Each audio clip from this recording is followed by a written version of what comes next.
بەناوی خوای گەورە سڵاوتان لەبێت بینەرانی بەڕێز و خۆشەویست خۆپیشاندانەکانی عێراق بەردەوام و لە ئەم ڕۆژدا 4 خۆپیشاندەر کوژران و 2 لە هێزەکانی پۆلیسیش کوژران. هاوکات بەپێی ئاژانسی هەواڵی فەرمی عێراقی محەممەد علاوی لەلایەن دکتۆر بەرهەم ساڵح سەرۆک کۆماری عێراق ڕادەسپێردرێت بۆ پێکهێنانی حکوومەت و بەهێزترین کاندیدە بۆ پۆستی سەرۆکوەزیرانی داهاتووی عێراق. ئەم شەو لەگەڵ بەڕێز دکتۆر محەممەد عوسمان سیاسەتمەدار تاوتوێی چەند پرسێکی عێراقی و هەرێمی کوردستان دەکەین. سەرەتا راپۆرتێک دەبینین. سەرۆک کۆماری عێراق محەممەد تۆفیق عەلی بۆ پێگێنانی کابینەی نوێی ڕاستپارت بەپێی ئاژانسی هەواڵی فەرمی عێراق دوای 120 ڕۆژ لە بەردەوامی خۆپیشاندانەکان لە ناوەڕاست و باشووری عێراق لایەنەکان لەسەر کاندیدی سەرۆک وەزیران ڕێککەوتن و دکتۆر بەرهەم ساڵح سەرۆک کۆماری عێراق محەممەد تۆفیق عەلاوی بۆ پێگێنانی کابینەی نوێی حکوومەت ڕاستپارت بەپێی مادەی 76 دەستوری عێراق دوای ڕاستپاردنی بۆ پێگێنانی حکوومەت کاندیدی ڕاستپێررا و 30 ڕۆژی بۆ پێگێنانی حکوومەت لە بەردەستدایە. دواتر پەرلەمانی عێراق متمانە بە کابینەکەی دەدات. محەممەد تۆفیق حوسێن عەلاوی لە ساڵی 1954 لە بەغدا لەدایک بوو. خوێندنی سەرەتایی و ناوەندی و دواناوەندی لە بەغدا تاوا کردووە.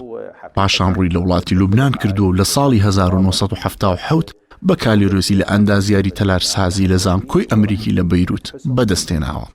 دوای ڕوخانی ڕژێمی باس لە ساڵی 2005 پشتگیری لە پێگێنانی هاوپەیمانی نیشتیمانی عێراق کردووە بە سەرۆکایەتی ئەیاد عەلاوی. دواتر لەسەر لیستی هاوپەیمانێتیەکە بووەتە ئەندام پەرلەمانی عێراق. لە ساڵی 2006 دەستی لە ئەندامیەتی پەرلەمان دەکێشێتەوە و دەبێتە وەزیری پەیوەندیەکان لە کابینەی یەکەمی حکوومەتەکەی مالیکی. پاشانیش لە کابینەکەی مالیکی لە ساڵی 2000 دەبێتە وەزیری پەیوەندیەکان. بەڵام بەهۆی ناکۆکی لەگەڵ نووری مالیکیدا لە ساڵی 2012 دەستی لە پۆستی وەزیری پەیوەندیەکان کێشایەوە. لە دوای خۆپیشاندانەکانی عێراق چەندین کەسایەتی بۆ پۆستی سەرۆک وەزیران لەلایەن خۆپیشاندەران ڕەتکراونەتەوە، بەڵام محەممەد عەلاوی لەلایەن خۆپیشاندەرانەوە پشتگیری دەکرێت. بەپێی زانیاریەکان ئەو کابینە نوێی بە سەرۆکایەتی محەممەد تۆفیق عەلاوی پێک دەهێنرێت حکوومەتێکی کاتی دەبێت، کار بۆ ئەنجامدانی هەڵبژاردن دەکات. ڕاستپاردنی محەممەد تۆفیق عەلاوی بۆ پێگێنانی حکوومەت لە کاتێکدایە حکوومەتەکەی عادل عەبدولمەهدی کە تەمەنی ساڵێک و 1 مانگ بوو بەهۆی فشاری خۆپیشاندەران لە کۆتایی مانگی 11 ساڵی ڕابردوو دەستی لە کار کێشایەوە.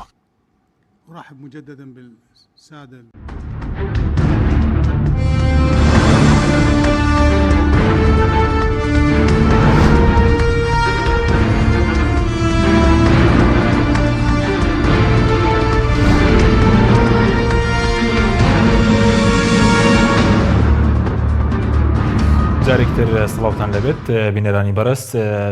کاک دکتۆر مەحموود سوپاس بۆ ئامادەبوونتان، سوپاستان دەکەین کە لە هەولێرەوە لەگەڵمان بەشداری. ئەگەر سەرەتا لەوە دەست پێ بکەین سەبارەت بەوەی کە ئاژانسی هەواڵی عێراقی بڵاوی کردەوە کە محەممەد تۆفیق عەلاوی ئەگەری هەیە پاشکەمێکی تر لەیان سەرۆک کۆمارەوە بۆ پێکهێنانی حکوومەتی نوێ ڕاستپێردرێت. ئەوەندەی کە بەڕێز داگەداربووی کە لە 2005 ژەندامی پەرلەمان بووە، کەسایەتێکی چۆن دەتوانێت ڕۆڵێکی ئەرێنی ببینێ لەم دۆخی عێراق؟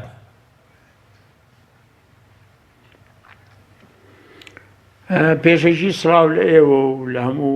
بینەرانی پەیام. زۆر سوپاس. دایم پەرلەمان بووە لە بە وەزیری گواستنەوە لە عەهدی هین مالیکی کە مالیکی سەرۆک وەزیر بوو، بەس ڕێک نەبوون لەگەڵ مالیکی، یعنی ماوەیەکی زۆر ویست بیبی. من زۆر شخصی نایناسم، تێکهەڵاویم نەبوو لەگەڵی، بەڵام نەمبیستووە کە ئینسانێ بێت کێشەی هەبێ. ینی لەبەرەوە ئەگەر کرابێ نازانم تا ئێستا کراوە یان ناچکۆی ئەعلان نەکراوە بە ڕەسمی، ئومێدەوارم ئەو خۆپیشاندەرانە دژی نەبن و ئەم کێشەیە تەواو بێ، ئیتر دەست بکەن بە پێکهێنانی حکوومەت و وردە وردە بەپێی یاسای تازە و مفۆزەی تازە هەڵبژاردن بکەن و پەرلەمانێکی تازە هەڵبژێرن. بۆی ئەمە 3-4 مانگە بەردەوامە ببڕێتەوە، چونکە زەرێکی زۆری لە وڵاتەکە داوە، کێشەی زۆری دروست کردووە، هەموو شتەکان وەستاون و ئەمەش نابێ هەر بەردەوام بێ. لەبەرەوە بێ یەکێک دامرێ بۆ سەرۆک وەزیری، خۆپیشاندەران دژی نەبن، و هێزەکانیش دژینە بنێتە بەڵکو ئەم ئەگەر کرا ئەو کەسە بێ کە بتوانێت دەستپێکی کۆتایی هێنان بە مۆزع ئاڵۆزە بێیان. بەڵێ بەس دکتۆر بە بۆچوونی بەڕێز مەسەرە خۆپیشاندانەکان چ زیانێکی لە عێراقداوە لە چ ڕوویەکەوە بڵین؟ خۆپیشاندەران لەم ناوە لەم ماوەیە مەسەلەن هەر خۆپیشاندەران نییە، خۆپیشاندەران و حکوومەتی عێراقیش تقریبی 600 کەس شەید بووە، 23,000 کەس برینار بووە، 4-5,000 سەقەت بوون. ئەمە زەرەر نییە، زەرەر چییە؟ خۆ قابلە لەوە زیاتر چی زەرەر؟ اینجا دەوام نەماوە، دائیرەکانی ناکان ڕێگە ئەگیرێ، ڕۆژ بە ڕۆژ خەڵقی تر شەید دەبێ و برینارە بێ و ئەو زۆر شەریکاتی ئەجنەبی هەیە لە عێراق دەرچوون لەبەر وەزعی ئەمنی کێشەی تر دروست بووە. کوردستان تایسەنێت توانێت گفتوگۆ لەگەڵ بەغا بکات لەسەر کێشەکانی خۆی. بوجەی عێراقی 2020 تا ئێستا نەچۆتە پەرلەمان کە دەبوو پێش 4 مانگ بچێ. زۆر شتی تریش یعنی بەڕێی من سومعی عێراق لە زەرەوە تێک چووە. ئێران بە کەیفی خۆی تەراتێنەکان لەو عێراقا کەس نییە پێی بڵێ بۆچی. ئەمریکا لەو بەرەوە هەموو ململانەی خۆی ئەو دوو وڵاتە لە بینیان لەسەر عێراق هینەکەن. ئەمەیە کە زەرێکی زۆر کراوە بە قەناعەتی من و دەستور پێشێل کراوە، وەزعێکی زۆر خراپە. حکوومەتی عێراق ئەمە 3-4 مانگ ئەم خۆپیشاندان لەجادەن، ئەو هەموو خەڵقە شەید و برینار بووە. تا ئێستا مەحکەمەیەکیی نەکرد بڵێ ئەمە فڵانی شەید کردی ئاوای کرد. حکوومەت بێدەنگ ئەڵێ تەرەفی سێهەم کوشتونی. باشە تۆ حکوومەتی چیت ئەگەر تەرەفی سێهەم نەتوانی؟ قەناس لەوێ، مەشاکل لەوێ. لەبەرەوە خۆپیشاندەران زوڵمیان زۆر لێکراوە. بەڵام ئەگەر بتوانن چارەسەرێ بدۆزنەوە شتێکی باشە و بتوانن بۆ پێشەوە بڕۆن ئیتر وردە وردە حکوومەت دروستکەن و هەڵبژاردن ببێ ئەوانەی کە هەیە. ئەگەر نەتوانن کێشەکە خراپترە بێتەوان. بەڵێ بەس وەکو کەسێکی بڵین بێلایەن کە محەممەد تۆفیق عەلاوی ئەگەر مەسەرەن دەڵێن بەهێزترین کاندیدا کەسێکی بێلایەن وەکو عادل عەبدولمەهدیش بێ دەتوانێت مەسەرەن ڕۆڵ بگێرێت لەم بارودۆخی عێراق ئەگەر لیستە گەورەکان پشتگیری نەکەن کاک دکتۆر؟ وەڵایی بە حەقیقەت یعنی خۆی کەسی بێلایەن لە عێراق ئاسان نییە سەرکەوێ. مثلا دیتان عادل عەبدولمەهدی نەیتوانی شتێ بکە چووە کوتلەی نییە، یعنی حیزبێک کوتلەیە شتێ پشتی نییە، دەبوو لە هەموو شتێکایکە سەدر ڕازی بێ و عامیر ڕازی بێ و ساهل نەبوو. بەڵام عینی شت ئەمیش ممکنە تووشی عینی کێشە ببێ. بەڵام یەک شت هەیە، ماوەیەکی کورت دەبێ هەوڵ بدەن حکوومەتەکەی ئەگەر بتوانین دروستکە و ئیتیفاقێکی وا هەبێ دەنگی بدەنێ، ئیتر ئەو حکوومەتەکەی کە کەوتە ئەوەی ئیشرافی پرۆسەی هەڵبژاردن بکە، ئیتر وردە وردە ئیشەکان ئەکەوێتە لای پەرلەمانی تازە کە هەڵەبژێرێ. پەرلەمانی تازە کە هەڵەبژێرێ حکوومەتێ دانێ، ئەو وەختاوە نەتوانن ئەم کێشانە چارەسەر بکەن. چکە ئێستا ئەم حکوومەتێک کە هەیە کاربەڕێکەرە هیچ شتێک پێ ناکرێت، شتی گرنگ. لەبەرەوە بەڕێی من ئەبێ زووتر ئەو شتانە بکرێ، هەوڵ بن هەڵبژاردنێکی پاک و بێگەرت بکەن، وەلەو بێ سەرژمێر بڕواناکەم پاک و بێگەر بێ و پەرلەمانە تازەکەی کە هەڵەبژێرێ پاش چەند مانگێکی تر حکوومەتێکی تازە دابنێ، وەزعێکی تازە دروستە بێ. ئەو کاتە ممکنە بتوانن بەعزێ شت بکەن کە بەم حکوومەتە نەکراوە. بەڵێ بەس وەکو کورد بە بۆچوونی بەڕێستان کورد دەبێت چۆن ماوە لەگەڵ سەرۆک وەزیرانی داهاتوو بکە، هیچ ڕۆڵێکی یاخود دەبێت دەتوانێت مەرجی هەبێ بۆ نمونە بۆ سەرۆک وەزیرانی داهاتوو هەر کەسێ بێت؟ نا بڕوان ناکەم بەنسبەت شخصێکی وەکو محەممەد تۆفیق عەلاوی کورد دژی بێ مەرجی هەبێ. تەنها مەرجی کورد ئەوەیە بۆ کابینەی تازە و حکوومەتی تازەوەی کێشەی هەیە. کورد کێشەکانی خۆی بوجە پێش هەمویان، اینجا پاژە و مەسەلەی موچەیە، اینجا سەوچلە، اینجا نەوت و غازە، اینجا پێشمەکە ئێوێ ئەم شتانە حەل بێ. هەر حکوومەتێ بتوانێت ئەم شتانی بۆ حەلکاو دەستور جێبەجێ بکا بەپێی دەستور کورد دژی نابێت طبعا دژیشی نەبوو لەبەرەوە کێشە لای کورد نییە کێشە لای شیعەکان خۆیانە کە قزمێکیان مزارەچین قزمێکیان لە حکوومەتن و ڕێگنین لەگەڵ یەک و دژی یەکن یانی بەڵێ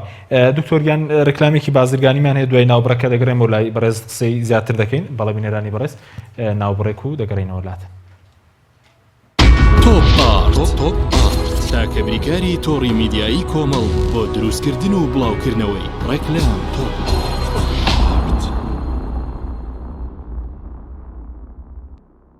ئایا تا ئێستا کێشەی کارەبات هەیە؟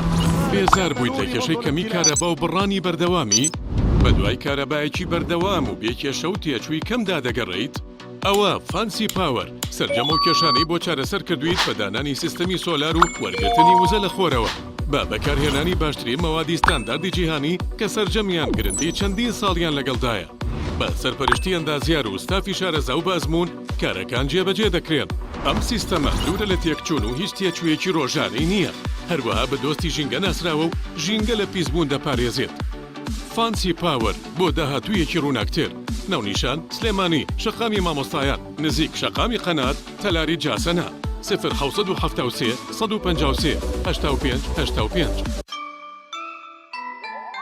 ئەم کوڕانەوی چالاکە حەزی لە چپسێکی چاکە بۆیانینی لای تاکە زۆر تەندروستە و زۆر پاکە ئەم چەشناوی پاریە حەزی لە چپسێنی نییە نینی تامیز ڕۆشتیە هیچ چپسێک وەک ئەو نییە هەژوانیش کوڕێکی جوانە حەزی لە ئاهەنگێرانە لە یادی لەدایک بوونەکەی چپسی نینی بوو هەڵبژار دەکەی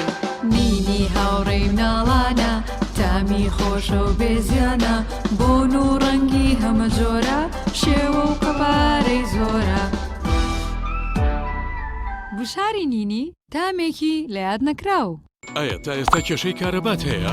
بێزار بوویت لە کێشەی کەمی کارەبا و بڕانی بەردەوامی؟ بە دوای کارەبایەکی بەردەوام و بێکێشە و تێچووی کەمدا دەگەڕێیت؟ ئەوە فانسی پاوەر سەرجەمە و کێشانەی بۆ چارەسەر کردویت بە دانانی سیستەمی سۆلار و وەرگرتنی وزە لە خۆرەوە بە بەکارهێنانی باشترین مەوادی ستانداردی جیهانی کە سەرجەمیان گرنگی چەندین ساڵیان لەگەڵدایە بە سەرپەرشتی ئەندازیار و ستافی شارەزا و بازمون کارەکان جێبەجێ دەکرێن ئەم سیستەمە دوورە لە تێکچوون و هیچ تێکوێکی ڕۆژانەی نییە هەروەها بە دۆستی ژینگە ناسراوە و ژینگە لە پیسبوون دەپارێزێت فانسی پاوەر بۆ داهاتوویەکی ڕووناکتر ناونیشان سلێمانی شەقامی مامۆستایان نزیک شەقامی قەنات تەلاری جاسەنا 1970 153 85 85 ئەم کوڕانەوی چالاکە حەزی لە چپسێکی چاکە بۆیانینی لای تاکە زۆر تەندروستە و زۆر پاکە ئەم چەشناوی پاریە حەزی لە چپسێنی نییە نینی تامیز ڕۆشتیە هیچ چپسێک وەک ئەو نییە هەژوانیش کوڕێکی جوانە حەزی لە ئاهەنگێرانە لە یادی لەدایک بوونەکەی چپسی نینی بوو هەڵبژار دەکەی نینی هاوڕێی مناڵانە تامی خۆشە و بێزیانە بۆن و ڕەنگی هەمە جۆرە شێوە و قەپارەی زۆرە بشاری نینی تامێکی لە یاد نەکراو تۆپ تاکە بریکاری تۆڕی میدیایی کۆمەڵ بۆ دروستکردن و بڵاوکردنەوەی ڕێکلام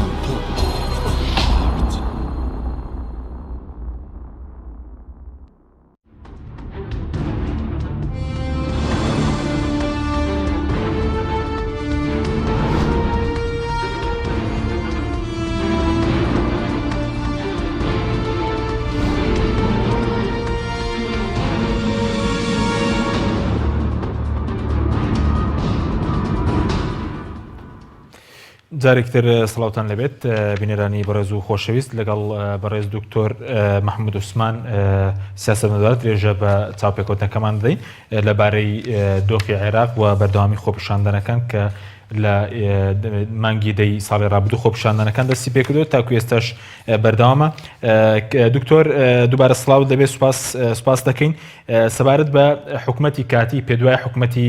کاتی دەتوانێم داواکاری خۆپیشاندەران کە یانە بۆ چاکسازی جێبەجێ بکە یاخودە حکومەتە کاتی تەنها ڕۆڵی کارکردن دەبێت بۆ هەڵبژاردنێکی پێشوەختە؟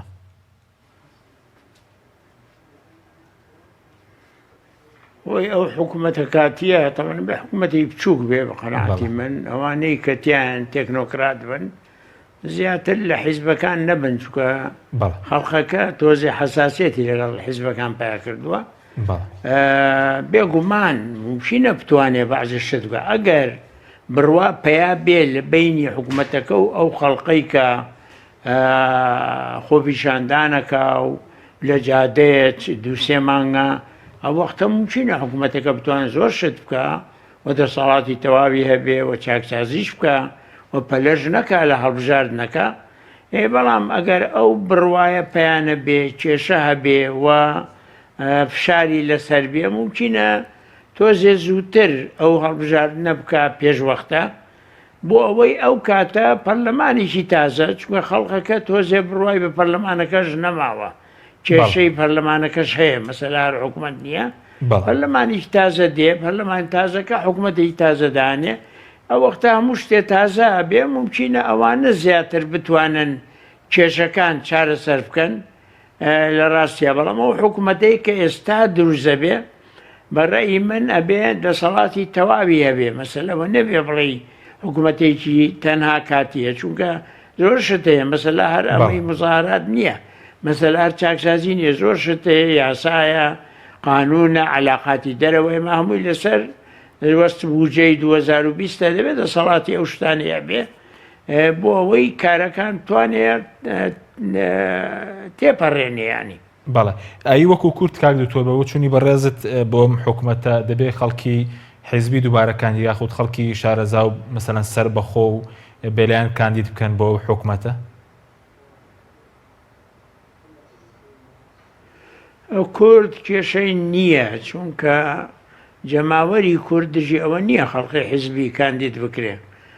فەرقی هەیە وەزعی کورد لەگەڵ ئەوان بەڵام دیسانیش ئەگەر کوردیش بتوانێت چێ توانایە چێ توانێت ئیشەکان بکە اینجا حیزبی بێ حیزبی نەبێ خەڵقی وا کاندید بکاکە بتوانن ئەوانیش بەشێ بن لە چاکسازی بەشێ بن لە بەربەرەکانی گەندەڵی و ئەم شتانە باشترە بێگومان یعنی بەس بە قەناعەتی من ئەوەنی من بزانم ئەو کێشەی کە لەوێ هەیە و خەڵقەکە ئەڵێن ئەبێ لەو حیزبانە نەبێ مەبەستیان حیزبە ئیسلامیە شیعەکانە کە چەند ساڵە حکمی عێراقەکەن عینی داوایان لە کورد و سونە نییە باز ناکرێ چونکە خۆی مزاهرەکان هەموو شیعەن شیعە دژی شیعەیە کورد و سونە تقریبا دوورن لە ئیشەکە لەبەرەوە تۆزێ وەزع فەرقەکە لەو بابەتە بەڵێ ئەی سەبارەت بە ململانەی ئێران و ئەمریکا کە مەسەرەن دوای کوشتنی قاسم سلێمانی ئاڵۆزتر بووە کاریگەری نابێت لە سەرم حکوومەتە نوێیە ئەگەر پێدوای کاریگەریەکانی زیاتر دەبن یاخود بڵێن بە بەراورد لەگەڵ حکوومەتەکەی عادل عەبدولمەهدی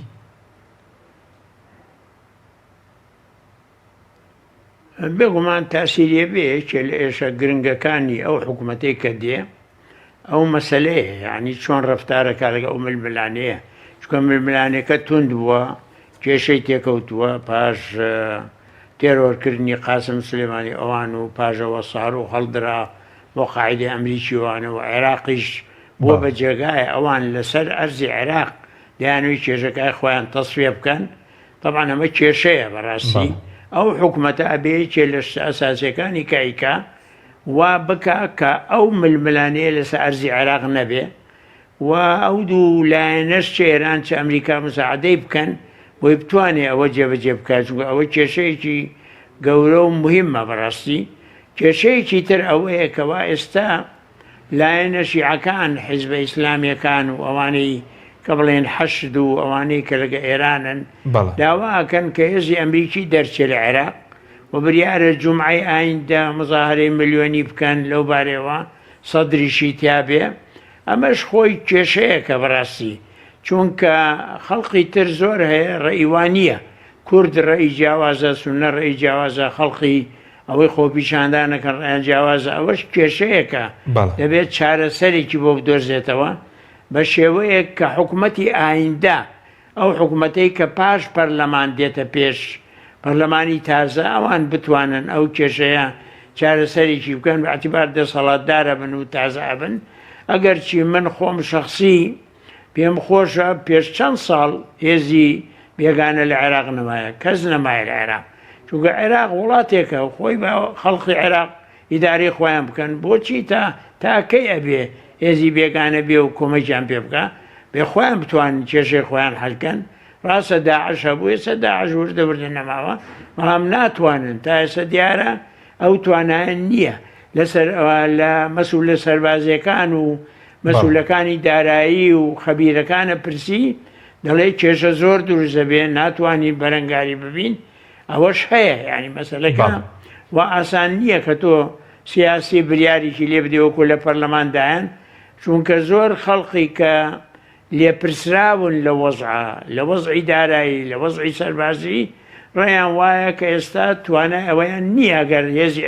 بێگانە هەموو بڕوا بتوان ئیشەکان ئەوان وەکو پێویستە جێبەجێ بکەن لەبەر ئەوەش هەیە ئەو حکوومەتەیە کە هێتە پێش گرنگترین ئیشی ئەبێت چۆن ڕەفتار لەگەڵ ئەمریکا لەگەڵ ئێران ئەوانە بکە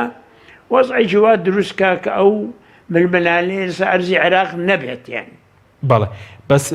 کاک تۆر بە وچوونی بەڕێزت حکوومەتەکەی عادل عەبدولمادی کە ئێستا حکوومەتێکی کاربارەکەرە ئەو ناتوانێت بڕیارەکەی پەرلەمان جێبەجێ بکات گەر جێبەجێش بکرێت دەبێت حکوومەتی نوێ جێبەجێ بکات بۆ کشانەوەی هێزەکان بەڵێ عادل خۆی وتی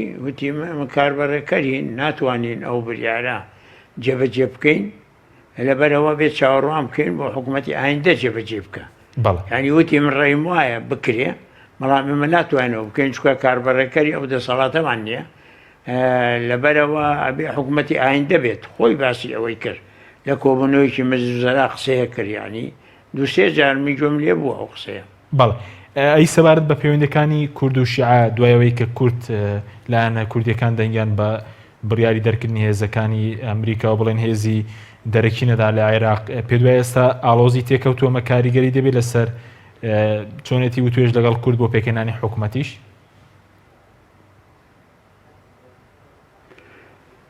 ئەشێت تاسیری هەبێ هەر خۆت ینی ئەوەی دیومانەوە ئێوەش ممکنە بیزانن کورد و شیعە لەکە پۆزیسیۆن بوون بەیەکەوە معارەزە بوون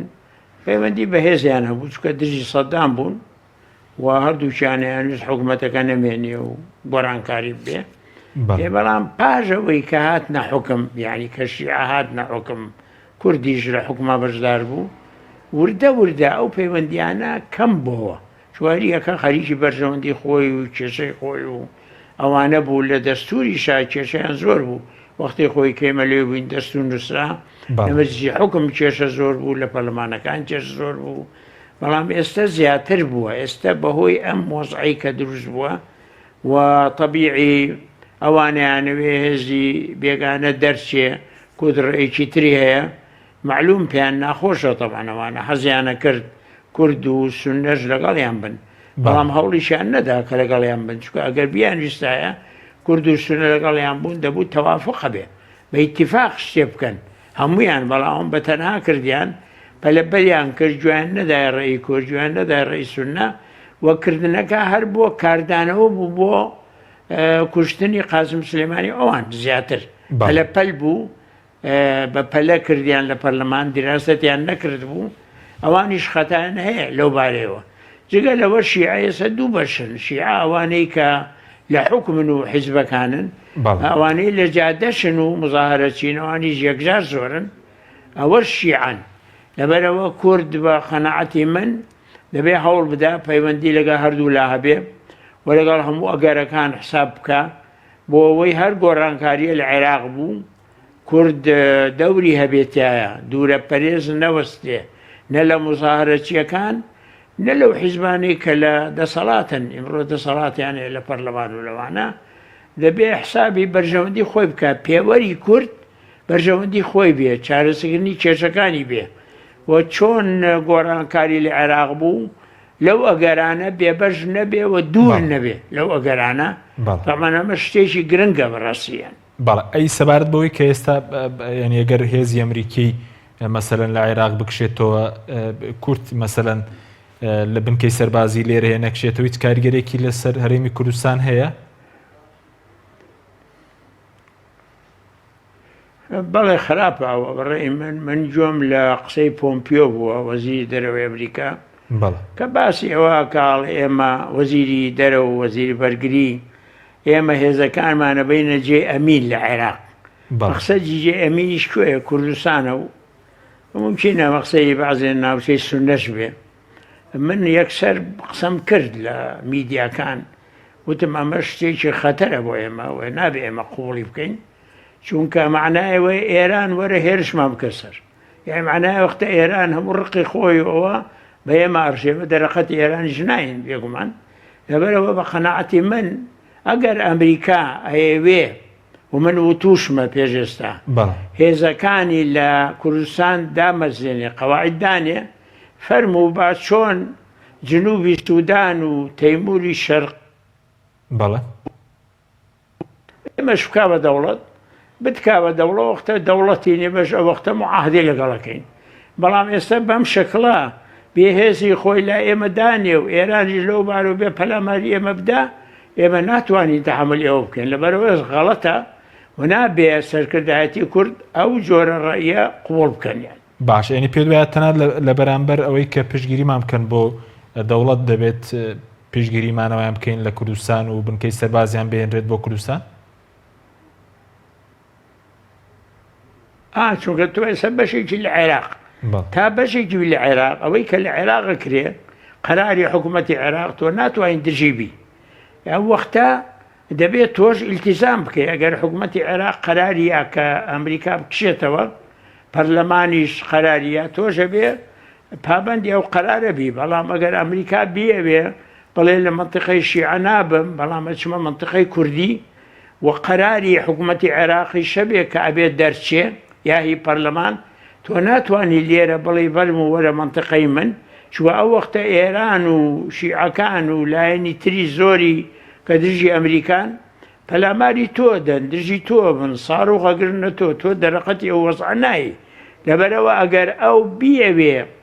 کەوا قەواعیدی لە کوردستانە بێ دەبێ کوردستان بپارێزێ کیانی هەبێ قەوارێ خۆی هەبێ نەتوانێ دەوڵەتی تر بە کەیفی خۆی هەرشی بکات سەر ئەوەم گرنگە ئەمە ئەوەی بڵێ وەڵام من ئەچم لەوێ ئەبم و کوردستانیش هەر بەشێکە لە عێراق و وەختە ئێمە زۆر سەرەکەین نابێ ئەوە پەسەند بکرێ بەڕێی من بەڵێ بە بۆ چوونی بەرەزت پێچێ سەرکردایەتی کورتی شتێکی وای لەگەڵ ئەمریکا باس کرد دەبێت بێگومان باسییان کردووە چون چەند وەفتێکی ئەمریکی لەو بێنا لێرە بوون بڵنیان باس کراوە لەگەڵیان و قەرار سەرۆکی هەرێمی سوێنی ئەچێ بۆ دافۆس لەوێ قەرار ترامپ ببینێ ئەکەیت لەگەڵ ترامپیژە بێ باس بکرێ و لەگەڵ پۆمپیۆ باس کراوە بە تەلەفۆن ممکنە باسکردنی چیشە بێ وەکیل وەزیری خارجیە لێرە بوو دڵنیان باسییان کردووە چکۆمە شتێکی هەستیار و گرنگە ئێمە هیچمان نەکردووە 5 ساروخیان تێگرتین بۆ منتیقەی هەولێر ئێران هیچ پەیامێکی تێدا بوو دکتۆر هیچیشمان نەکردووە ئەگەر وای لێ بێ تۆ ئەمریکا ئەوان دەریکەن و تۆ بیهێنی لای خۆت داینەی ئێ وەختە هەرچی کێشەی لەگە ئەمریکا بێ پەلاماری تۆدا ناتوانین تەحملی ئەوە بکەیت بەڵێ پێ دوایە ئەم بڵێن موشک بارانکردنی بەشێک لە هەندێک بنکەی سەربازی و هەولێریش پەیامی تێدا بوو بۆ کورد دکتۆر بە بۆ چوونی بەڕێز لایەن ئێرانەوە بێگومان پەیامی تێدا بوو چونکە زۆر بنکەی تر هەیە لە عێراق هەولێریان هەڵبژاردووە و هەولێریش یعنی هەرێمی کوردستان و پەیامێکی زۆریشی تیا بوو کە بەڵێ ئێوەش مامەعنا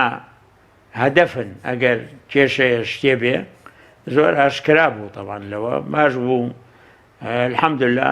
زەرەی نەبوو ئەجینا معلوم پەیامی تێدا چۆن تێدان بەڵێ تاوەکو ئێستا هەڵوێستی بڵین هەرێمی کوردستانت بەلاوە باشە تام ساتە وەختە لە ماوەڵەکردنی لەگەڵ ململانەی ئێران و ئەمریکا بەڵێ باشە حیزبەکانیش کۆبوونەتەوە مەسەلا هەر حکومەت نییە لەگەڵ سەرۆکی هەرێم و لەگەڵ حکومەت بینی حکومەت بینی خۆیان و باز کراوە دائیمە بازە کرێ کە ئێمەمانوێ بەڵەنسە بێ نامانەوێ عێراق و کوردستانیش بێتە شەی ململانەی ئێران و ئەمریکا و مێدەوارین کێشەی بینی ئەو دوو وڵاتەش بتوان بە گفتوگۆ چارەسەرێ شتێکی بۆ بدۆزنەوە و مەنتقەیە تووشی شەڕ و شۆڕ نەکەن تەبعاً زیاتر لە ئێستاکە هەیە بە تایبەتی عێراق. من ئەوەی کە گوێم لێ بە ئەو بەیانانەی دەرچوون و ئەو بریان دراوە لەواچێ کورد لەسەر ئەو مەزوعەیە گرتوو بێ کە ئەمە باشە و ڕێیەکانیش باشن ڕێیەکان بەڕێی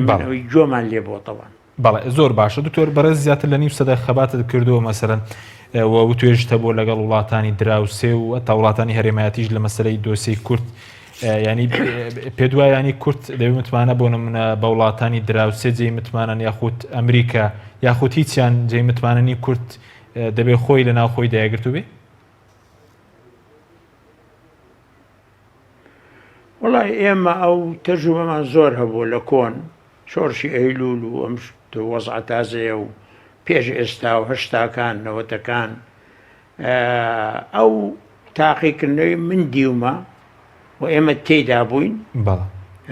هیچ جۆرە متمانەیە دروست ناکە نە بە تورکیا نە بە ئێران نە بە ئەمریکا چونکە دیومانە چۆن بوو هەڵویستەکانیان چی بووە چینەوە ئێمە کیمیاوی و ئەنفالیان هەموو لە ئێمە تاقی کرد و ئەمریکا لەگەڵ سەدام بوو گوێی نەدایە ئێمە پاشەوە ئێران اتفاقی جەزائیری کردووە زمانی شا ئیسلامیەکان ێسەکە لە ئێران حکومەکان ئەوانیش پابەندی ئەو اتفاقن کە شا کردوەتی تورکیاژەوە معلومە کوردی خۆی و کوردی دەرەوەی خۆشی بە ناوێەوە تێرۆریستە نیان کوژە بەرەو ئێمە جێی متمانە نین ئەم وڵاتانە و ئەم دەوڵەتانە چاکترین شەدمەنیسبەت کوردەوە ئەوەیە وریا بێ لە وەزعا پشت نەبەستێ بەم لایەنانە خۆی یەکگرتوو بێ یەکڕەئی بێ بە یەکڕەئی قسە بکە و هەوڵ بە ئەوەنەی پێیەکرێ پەیوەندی هەبێ لەگەڵ لایەنەکان بەڵام وای لێ نەیە پشت ببەستێت چونکە لە ڕابردووی خۆمان ئێمە بیگر هەر ڕابردووی تازە لە 75 مەملاوە چەندین جار تووشی نەکسە بووین هۆیەکێ لە هۆکارەکانی شەوە بکەمە هەڵەمان کردووە لە هەڵسەنگاندنی ئەم دەوڵەت و ئەو دەوڵەت پشمان پێبەستون و زەرمان کردووە دەبێت دەرس لەوە وەرگرین دووبارەی نەکەینەوە ئەگە بتوانین. بەڵێ بەس دکتۆر بۆ نمونە لە شۆڕشی ئەیلوولە کە بەڕێست خۆت ئامادەیتە بووە بۆ نمونە لە 76 باسی ڕێکەوتنی جەزایر کرد یعنی هەموو وڵاتان ئەو کاتە بەڵێنیاندا بوو بەڵێن نووسراویشە بوو کە پشگیری کورد بکەن دوایی پاشگەز بوونەتەوە و کوردیان بڵێن بەجێهێشت؟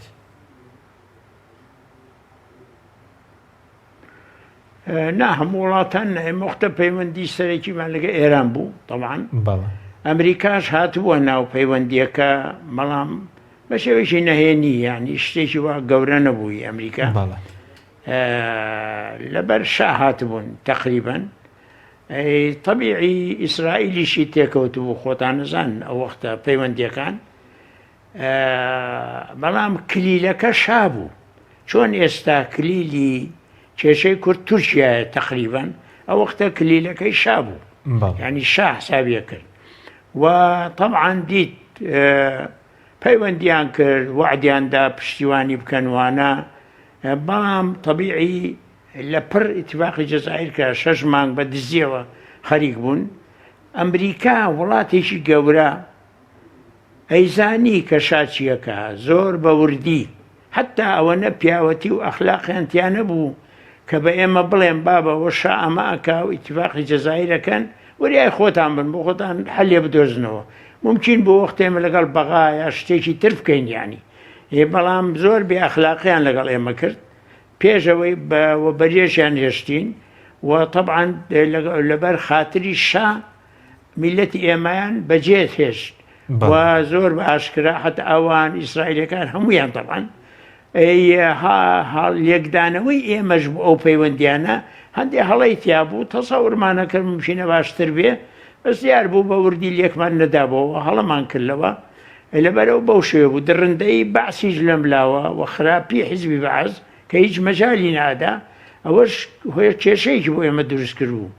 نەمانەتوانی ئاشتیان لەگەڵ بکەین لەبەرەوە بەڵێ کۆن ئێمە دیومانەوە بەو شێوەیە بووە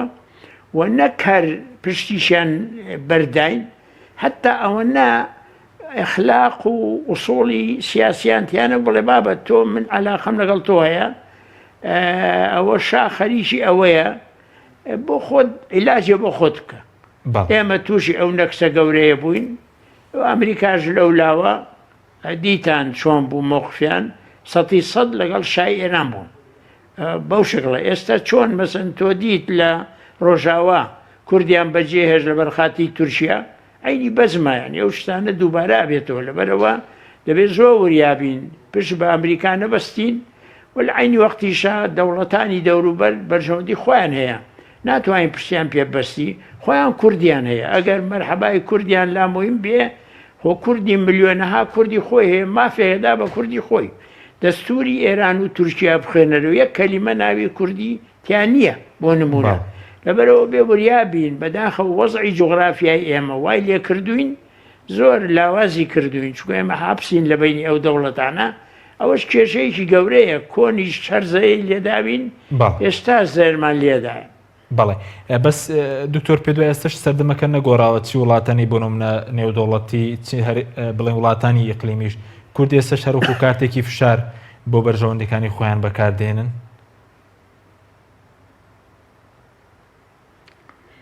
ممکنە هەندێک گۆڕانکاری هەبێ چونکە وڵاتەکان گۆڕانکاریان تیا بوو لە عێراقا گۆڕانکاریەکە ئەوەیە وەزی عێراق گۆڕانکاری تیا بووە شیعە لەلایەکە لەگە ئێرانن سونە لەلایەکە کورد لەم لایە وەزعی کورد بەنسبەت ئەمریکایە غەرب یا جێتێکە نەماشایەکە کورد مناسبترە ئەتوانێت دۆستایەتی بکە ئەتوانێت هاوکاری بکە ناوچەیەکی ئەمینە ئەستیقراری هەیە بەڵام لە عینی وەختیشە ئەو سیاسەتیان نەگۆڕاوە کە ئەڵێت تۆ بەشێکی لە عێراق و دەبێت کێشەکانت لە بەغا حەلکەی و زەمانی تۆ دەستوری عێراقە ئەوە بە ئاشکرا بە ئێمە ئەڵێن هەمیشە بە دزیەوە بە ئاشکرا و نایشارنەوە معنایەوەیە گۆڕانکاری لە سیاسەتیانە نەبووە سیاسەتەکەیان عینیشتە گۆڕانکاریتیان نەبووە و تۆ بە بەشێک لە وڵاتە حسابەکەن و پەیوەندی لەگەڵەکەن وەکو بەشێک لە کێشەکانی ئەو وڵاتە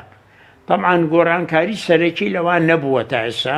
چونکە وەکو میلەتێ تەعامل لەگەڵ ناکەن وەکو نەتەوەیەک کە تۆش مافی چارەنووست هەیە لەبەرەوە گۆڕانکاری من بێ ئێمە ئەگەر یەکگرتوو بین هەمومان و لۆبی بکەین و پەیوەندی لەگە ئەو وڵاتانە بەردەوام بین ئەو وڵاتانە کراوان مەسەلا هەر حکوومەت نییە توانین لەگەڵ زۆر لایەنی ئەو وڵاتانە کۆنگرسە میدیایە منظەماتە قسە بکەی وردە وردە ممکنە هەوڵ بین گۆڕانکاری ببێ بەڵام ئێمەش بەداخەوە یەکگرتوونی لەو بارەیەوە مەبەسم یەکگرتووی هەموو کوردەکانی نەتەوەیی لەبەرەوە لاوازە لۆبیەکەمان یانی. بەڵێ بەس کاکتۆر بۆچی تاکو ئەم ساتەوەختەش باغداد بەلای ئەمریکاوە گرنگترە بۆ نمونە لە هەولێر لە کاتێکە بۆ نمونەی سەباز دەکێت کە نفوزی ئەمریکا لە باغداد لاواز بۆ ئێران مەسەرەن دوای 2023 توانێ و بەرهەمەی کە ئەمریکان سەدامیان ڕوخاند ئەوان بیچنەوە بۆچی تا ئێستش باغداد گرنگترە لای ئەمریکا؟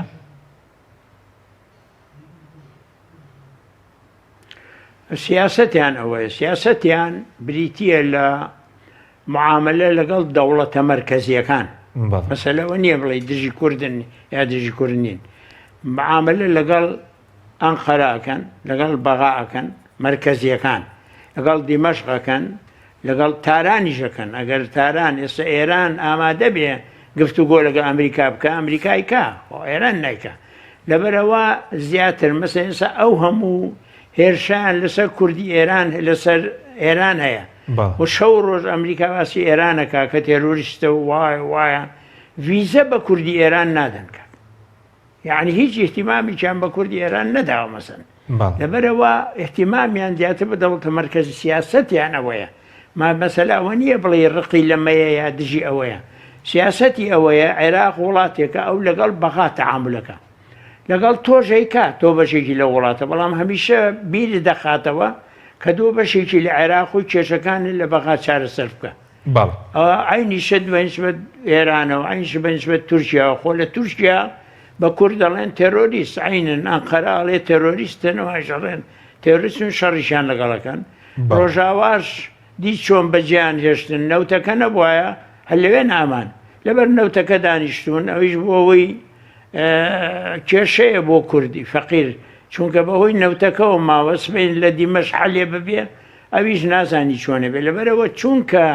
بریاری سیاسیان بۆ ئێمە پێ نییە وەکو میلەتێ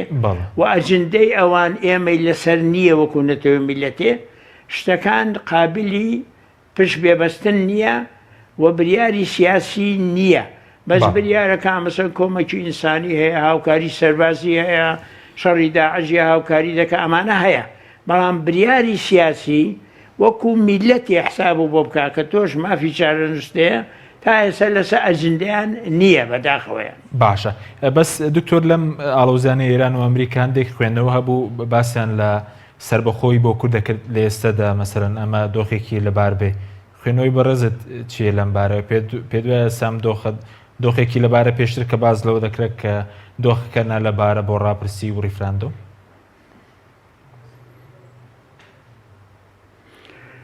وەڵاهی بڕوا ناکەم من ناگۆڕانکاریەکی سەرەکی نابیرم ئومێدەوارم گۆڕانکاری ببێ و هەوڵی بۆ بدەین یعنی بێ ئومێد نین لەوە بەڵام تا ئێستا شعور ناکەم گۆڕانکاریەکی سەرەکی ڕوویدابێ و بڵێن ئەمە بڵێ ئەمە میلەتێکە ئەم میلەتەش با مافی چارە نووسیەیە خۆ ئەگەر باشی لێک بدەنەوە ئەوان مەسلحەتی ئەوان دەبینی ئێستا فەرموو ئەوە شیعەیە سوننەیە دژیانە کورد تورک بەعام دژیانە فارس دژیانە و هەر کوردەکەیە کە زیاتر دەیەوێت لەگەڵیان بێ هاوکاریان بێ دۆستایەتیان بکە بەڵام ئەوانیش پشتیان لە کوردەکە کردووە لەبەرەوە چون دەعامل لەگەڵ حکومە مەرکەزیەکانەکەن من نەبیستووە گۆڕانکاری بوو بێ دەبێ هەموو هەوڵ بدەین بۆ ئەوەی لە ئایندا گۆڕانکاری هەبێ ئێمەش وەکو میلەتی حسابمە بۆ بکرێ و هەر ئەوە نەبێ کە پێویستی بوو بێ یارمەتی سەربازی و باە کۆمەکە پێ بکایە یارمەتی ئینسانی ئەوانە سیاسیەن تۆ میلەتی حساب بکە حسابێکە بۆ بکە دوا ڕۆژێکە هەبێ هەمێتێکتە بێ ئەوە تا ئێستا من ئەو گۆڕانکاریە نابینم بەڕاستیە بەڵایی سەبارەت بە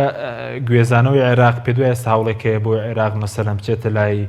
رووسیا و چین و ئیتیفاقشی بڵێن ئیتیفاقێکی لە بەرامبەر نەوت بۆ ئاوادانکردنەوە لەگەڵ عێراق کردو ئەگەر هەیە عێراق سەنگەرەکەی خۆی بگوازێتەوە ئایا لە بەرژەوەندی عێراقیشە بۆ چوونی بەڕێستا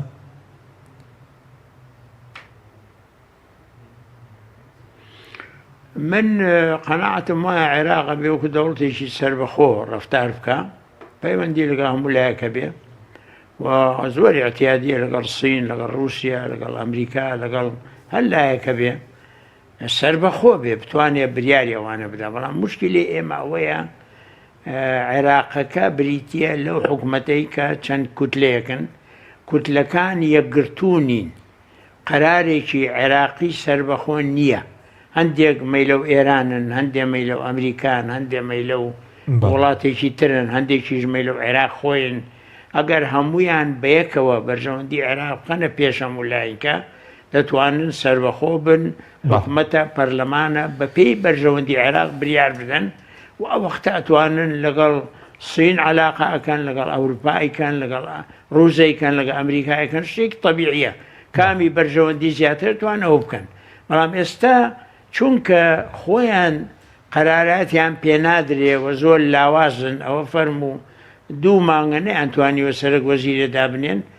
کێشەکە لە لاوازی خۆیانە کێشەکە لە ناکۆکی بینی خۆیانە کێشەکە لەوەیە کە خۆیان توانای بریاردانیان نییە یەکێ بریارەدا ئەوی تر بریارێکی ترەدا لەبەرەوە ئەوەی کێشەی گەورەی ئەوانە و ئەوە شوای لێکردوون کە بەڕاستی نەتوانن ئەو بریارانەی کە پێویستە وەک سەربەخۆ بیدەنیان بەڵێ بادووە پرسیارم لەسەر مەسەلەی دەستور بێ هەرچەندە لیژنەیەک پێکاتبوو لە پەرلەمانی عێراق بۆ هەمواری دەستور بەڵام تاکو ئێستا شتێکی ئەو تویان نەکردەوە بەڕێزیشت پێشتر لە لیژنەی نووسینەوەی دەستور بووی پێ دوایە دەستوری عێراق بەم ئاسانیە هەموار دەکرێتەوە؟